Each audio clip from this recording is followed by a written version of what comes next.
Instant మామిడికాయ తురుము పచ్చడి చేసేద్దాం, వచ్చేసేయండి. సింపుల్ అండ్ ఈజీగా అయిపోతుంది. టేస్ట్ కూడా చాలా బాగుంటుంది. ఇక్కడైతే నేను 2 మీడియం సైజ్ మామిడికాయలని తీసుకొని కడిగి నీట్గా వాష్ చేసి పక్కన పెట్టాను.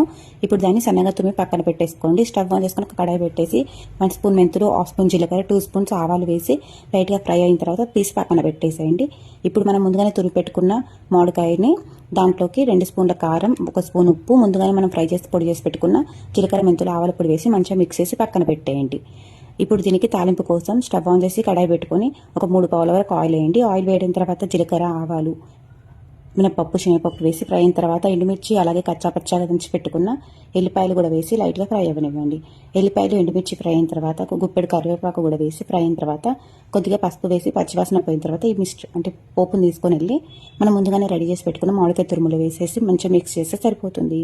సింపుల్ అండ్ ఈజీగా మామిడికాయ తురుము పచ్చడి అనేది రెడీ అయిపోతుంది. మీరు ఈ పచ్చడి ట్రై చేస్తారా? మీరు ఎప్పుడైనా ట్రై చేస్తారా లేదా అనేది కామెంట్ చేయండి. ఒక్కసారి నా స్టైల్లో ట్రై చేసి టేస్ట్ ఎలా వచ్చింది అనేది కామెంట్ చేయండి.